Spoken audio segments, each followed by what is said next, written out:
Once upon a stormy night, long after the world had gone to sleep, Chloe lay dreaming, wrapped in the comfort of her cozy bedroom. Raindrops hammered the window, tapping a steady, wild beat as if the sky was drumming for attention. But suddenly, snap! Chloe's eyes flew wide open. Had she heard a noise? The rain seemed to hush, like it was listening too. Chloe, brave but scared, crept into the hallway. The shadows danced and stretched, and the only light came from her phone screen, which glowed like a tiny moon in her trembling hand. Every breath she drew felt like a whisper against the darkness.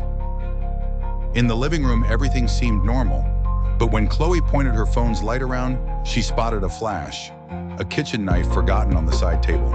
It sent a chill through her. Cautiously, she made her way to the kitchen and picked up the cold metal knife. Holding on to it tightly made her feel a tiny bit safer. The curtains billowed as the kitchen window stood cracked, letting chilly air curl around Chloe's ankles. She tiptoed to the window, heart pounding like one of the wild raindrops outside.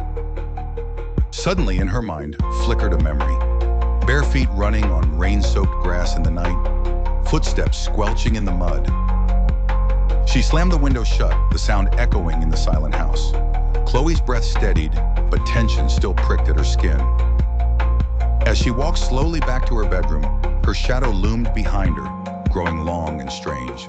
She reached her door and froze. Right by her head, smeared on the frame, was a wet, muddy handprint. It looked like it had just been left there. Chloe's whole body turned to ice.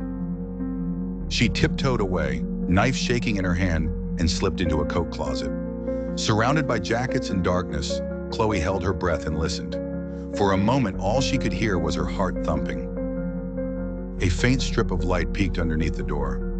Suddenly, the light was blocked. Something, or someone, was right outside.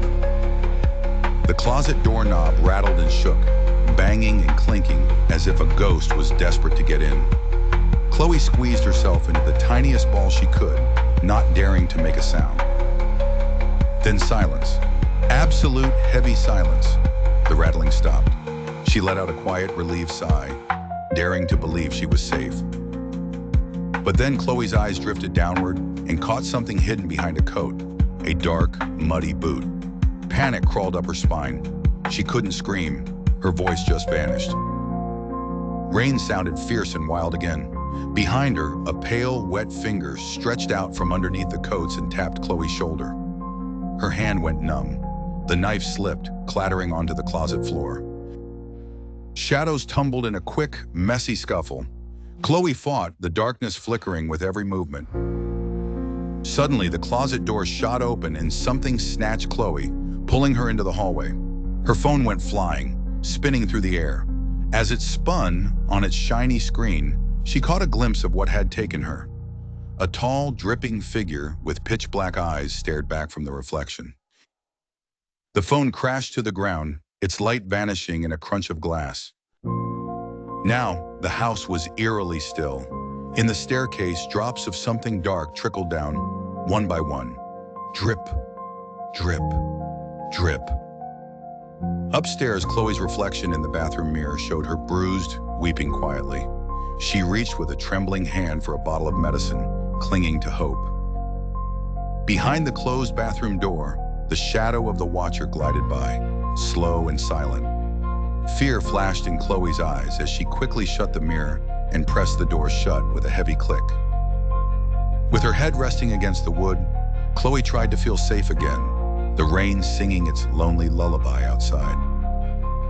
But as the camera pulled back, the truth was revealed. The bathroom door didn't have a lock at all. Chloe's hand just trembled against a smooth, useless handle. And then, the handle started to turn, little by little, with a grinding creak. Everything faded to black. The only sound left was one last wet, gurgling choke from the other side of the door. The storm continued outside and in.